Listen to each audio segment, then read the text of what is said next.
You're watching RadioActive interviews right here on YouTube. My name is Victoria. With me right now, I got Brandon Yaggey from Whale and the Wolf. How are you doing, Brandon? I'm doing good. How are you doing, Vic? I'm doing great. I'm super excited to have you on the show today. And I just want to start off by talking about your guys' show right here in Saskatoon on October 30th at Amigos. How excited are you to be playing? I'm actually probably the most excited for this show. This is our second hometown. I live here now. So I think it's just one of those shows where you get to see a bunch of old friends. Most of the band grew up here. Ryan and Lucas grew up here. Joel, he lived here for most of his life as well, and it's like a big family reunion. So we're all excited. Yeah. And are you excited to play your guys' new singles here too? Because you have 2 new singles out, and I just feel like whenever you guys come to Saskatoon, like the response from fans, whether you're debuting a song or it's an older song that you play, there's always so much like interaction from the crowd. Yeah. Yes. I don't think we've actually played in Saskatoon yet with any of the new singles. And at the same time, we've never had a song on heavy rotation in the city. So it'll be nice to kind of have a new crowd somewhat as well, playing with these new songs. And I would say probably half the set is completely new songs that we haven't really played, or at least reworked. So we've spent a lot of time this last couple of years kind of refining little pieces of the set, trying to make the set better. And I think this show is going to be, I feel like it's our best show, to be honest. Mm-hmm. I feel like this is exactly what we've wanted to, like, this is our set that we've been working towards for the last however many years. Yeah. And what do you like most about coming to play in Saskatchewan, Saskatoon, Regina? Kind of just what do you like most about playing here? Okay. The biggest thing is just, this sounds so corny, but it's the crowd, I guess.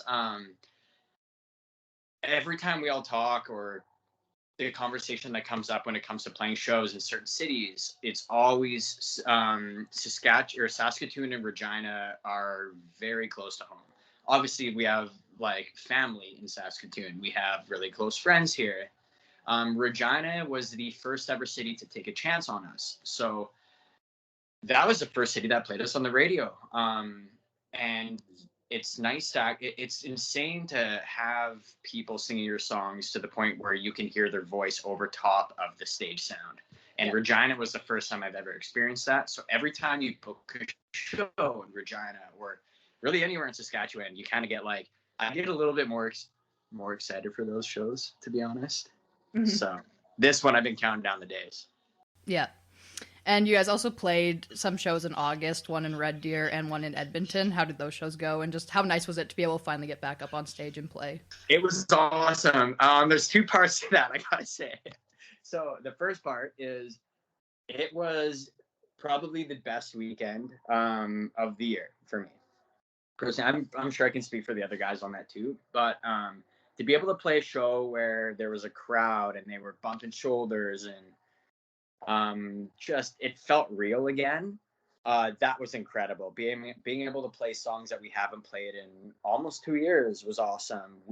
Haven't gotten to be able to experience that. It's almost, not saying you forget what it feels like, but it's refreshing to go through it again.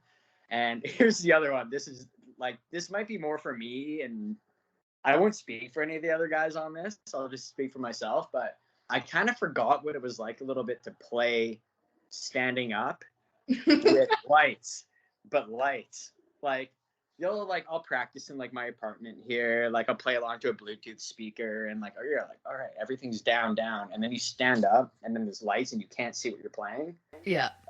That was a whole new thing that I completely was like, oh shit, like this is kind of kicking my ass right now.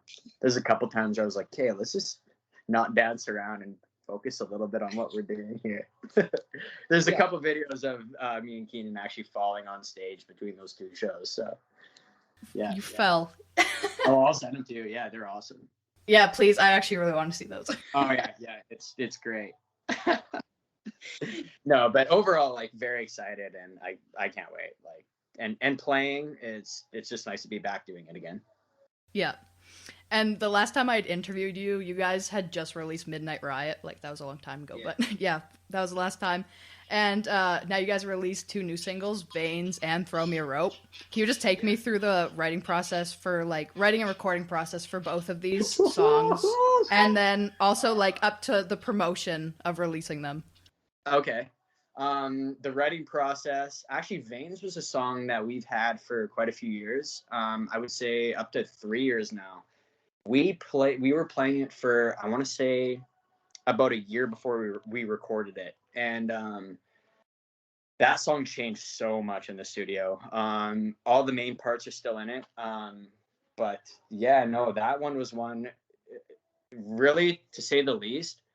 We were getting whipped around like mules in the studio. We flew in these guys from Nashville, and they just were slapping us, bitching us around. Like, it was nuts. These guys, they have such a good ear for finding what makes you the best. And I feel like they took these songs and completely worked us till they were the best they could be. So Veins, for example, like, that's a song that we came in. We had it like a demo recording of it. We would sit and listen to it with them in the studio, and then you're just going through it and you're picking it apart. You're finding what works, what doesn't work, and overall, like, it came out with something that I would say represents us the best out of any song that we've ever released. Throw Me a Rope, that's a song that that one actually significantly changed as well in the studio. We had almost a more of a Kings of Leon kind of sounding song with that, and those guys kind of came in, and we went for a little bit more of like a boppy pop kind of song with it. And believe it or not, that is the hardest song that we have for me to play on guitar. Actually, That song is it's like so simple, and everything is so subtle, but it's so like, if you make one tiny mistake or if you hit one little bump in it, it's like, all right, everybody knows. But essentially those songs, like, they just kind of grew into something that I think was better than we imagined it to be, and that represents us better than any song that we've really released, in my opinion. mm-hmm. And you mentioned that you flew some people in from Nashville to help you guys record. How was that learning experience for you from when you guys recorded your first EP to recording these new songs with these other producers? Yeah, the first EP was very local. That was one of the most fun recording processes I've ever had. Me and my buddy Ben, who used to play in Thrill House, we actually went through the same studio. These guys the Physics Lab was a studio that we recorded the first EP at, and that was my first recording experience really with a band. And I feel like we worked with Danny Craig right after that with Touch So It Goes and Staring at the Sky. He's the drummer of Default. That kind of opened our eyes to more of like understanding how songs can be written and paying attention to what works and what doesn't. And then with the latest process with Jimmy and Paul from Nashville, honestly, Vic, it was probably the most humbling experience I've ever had. Keenan and I always kind of talk about it, like, every time we try to write songs now, I feel like there's little 2 birdies on my shoulder. One's Jimmy, one's Paul, and they're like, no, not good enough. Do it better. You want to do something with this? Write something better. Like, it's so you're always pushed to basically like be better than you are, I guess. So really, I feel like they pushed us to the next level, and understanding even when we're writing songs together and just working through playing the set and like, okay, let's break down this part. What are you playing? What are you playing? What are you playing? How can we tighten this up? It's just a better understanding of how we write our songs. And I feel like these guys really connected with us on that. Right. And you guys have quite the variety of singles that you guys release. Like Midnight Riot is more like, I don't want to say it's more of a rock kind of feel. And then like Throw Me a Rope's like more of mellow, right? So did you guys what was the process behind that? Was it kind of planned to have a more variety, or did it just work out that way when you were writing? Since we started, and even how Whale was formed, we have completely different influences, everyone in the band. I grew up with like, what got me into playing guitar was bands like Iron Maiden, Judas Priest, Metallica, like just old 80s metal bands. And we all have a completely different style of playing. And so when we write, I might come with an idea, or Lucas might come with an idea, Keenan or Joel or Ryan or whatever. And there's always a different influence that stems from each person's idea. So the songs are going to turn out completely different. You're going to play a little bit differently. We all kind of understand at this point how each person plays. So you just learn how to play with each person and how to complement their style. So I think with being able to go from like, say, like a Midnight Riot to a Throw Me a Rope, one sounds like a rock song, one sounds like a pop song, basically. There's a lot of elements that are still the same in it, in each song, but there is just that, I guess, a dynamic that we like to write, and we don't try to like, we don't try to like think about something specific, I guess, when we write, when it comes to music style. Like, we just write songs, and then that's really it, right? Like, we all have such a different style. Like, well, you've seen the live show. It's like, you'll go, like, it's the same thing, right? So a lot of it is just, we're just want to write songs that we like, really. And then over time of doing it, and over doing it for long enough together, you find kind of what works, and you find how to make your own sound with it, and it's really it. And being that, like you said, you have so many different influences of the band from like each member, was that kind of hard to adapt to when you guys first started playing together, to like, you know, try adapt to someone else's music style? Yeah, yes and no. I played in two bands before Whale, or one, like Thrill House, and then a band before Whale that ended up kind of stemming into Whale. We all had very similar influences, so writing was like clicked immediately.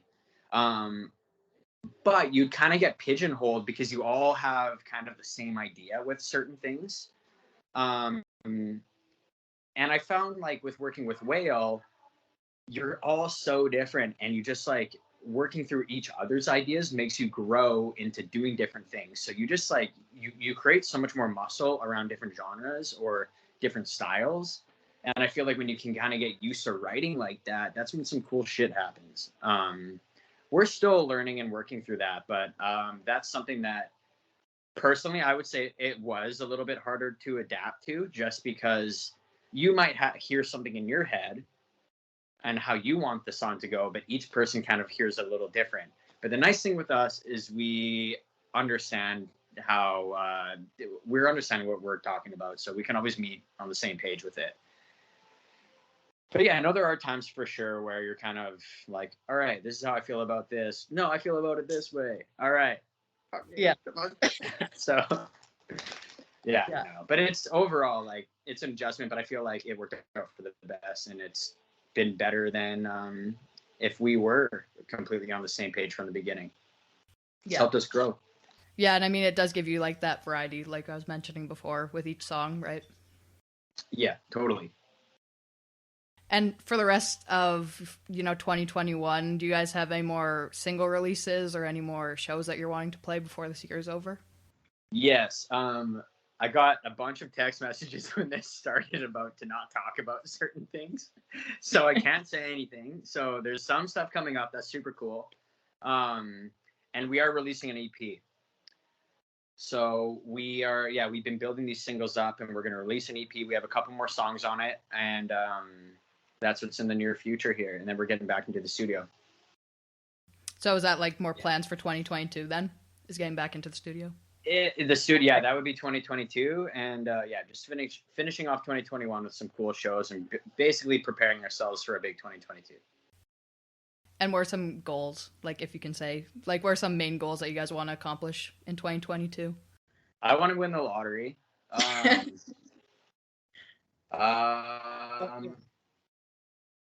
Big goals. Honestly, I just want to I want to write songs that make me as excited as the last ones, if not more excited. I want to build some better songs than the last ones. I want to play bigger shows.